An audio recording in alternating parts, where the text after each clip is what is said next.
अस्सलामुअलैकुम प्यारे बच्चों, आप तमाम का इस्तकबाल है मेरे इस चैनल में। पिछली मर्तबा जो है हमने तीसरी जमात उर्दू बाल भारती इस किताब की जो है पहली नज़म हमने पढ़ी थी, मोटरसाइकिल। बड़ी ही प्यारी नज़म थी ये, बहुत दिलकश अंदाज से हमने इसको पढ़ा था और दोहराया था। आपने भी मेरे साथ इसको दोहराया था।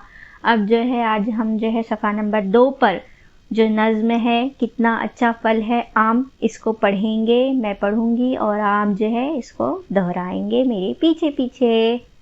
चलिए पढ़ते हैं इसको।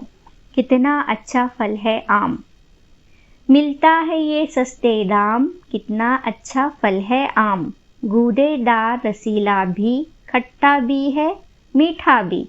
कितना अच्छा फल है आम, चटनी शरबत और अचार, इसका मुरब्बा जायकेदार। कितना अच्छा फल है आम, आम दशहरी है मशहूर, लंगड़ा भी रस से भरपूर। कितना अच्छा फल है आम, मिलता है ये सस्ते दाम। कितना अच्छा फल है आम।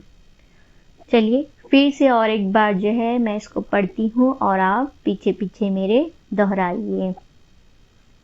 मिलता है ये सस्ते दाम, कितना अच्छा फल है आम, गूदेदार रसीला भी, खट्टा भी है मीठा भी। कितना अच्छा फल है आम, चटनी शरबत और अचार, इसका मुरब्बा जायकेदार। कितना अच्छा फल है आम, आम दशहरी है मशहूर, लंगड़ा भी रस से भरपूर। कितना अच्छा फल है आम, मिलता है ये सस्ते दाम। कितना अच्छा फल है आम, कितना अच्छा फल है आम। प्यारे बच्चों, आज जो है हमने इस नज़्म को पढ़ा, आपने भी मेरे पीछे दोहराया। अब इस नज़्म को अच्छी तरह से याद कीजिए और जो है याद करने के बाद मेरे कुछ सवालात हैं आपसे, वो मैं आपसे इंशाल्लाह ज़रूर पूछूंगी। और जो है इससे जो है क्या यानी कि आम के क्या क्या फ़ायदे हैं, आम से क्या मिलता है हमें, और आम कितना लजीज होता है, कितना जायकेदार होता है, ये सब भी आपको बताना पड़ेगा। तो प्यारे बच्चों, आम तो सभी को पसंद है। कहा जाता है कि आम फलों का राजा है।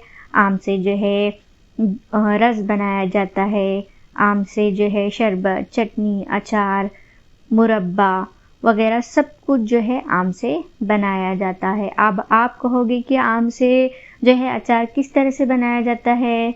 तो प्यारे बच्चों, जब आम जो है हरे रंग का होता है तो उसको क्या कहते हैं हम, कैरी कहते हैं। जो हरी हरी होती है, जो आम को पकने से पहले जो हरे रंग का जो आम होता है उसी को जो है कैरी कहते हैं।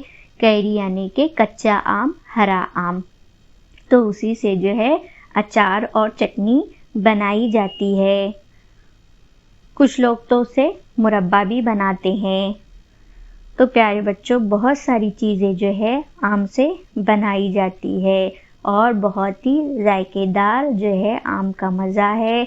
आम बहुत ही जायकेदार होता है और इससे बनने वाली हर चीज़ जायकेदार होती है। Yummy yummy, tasty tasty. तो सब मिलजुल कर खाइए आम और आम के फ़ायदे उठाइए और अल्लाह का शुक्र अदा कीजिए कि अल्लाह रब्बुल इज़्ज़त ने दुनिया में ऐसे ऐसे प्यारे प्यारे और इतने मीठे और इतने जायकेदार और इतने फ़वाइद से भरपूर फ़ायदा देने वाली चीज़ें अल्लाह ने हमारे लिए पैदा फरमाई है। तो हमें अल्लाह का शुक्र अदा करना चाहिए। अल्हम्दुलिल्लाह। आपको मेरे इन तमाम बातों को याद रखना है। नेक्स्ट वीडियो में जो है, अगली वीडियो में मैं आपसे जो है सवालात पूछूंगी आम से लेकर। तो आपको जो है आम के बारे में सब कुछ बताने के लिए आना चाहिए। ठीक है प्यारे बच्चों, तो मिलते हैं अगली वीडियो में। तब तक के लिए अल्लाह हाफिज़।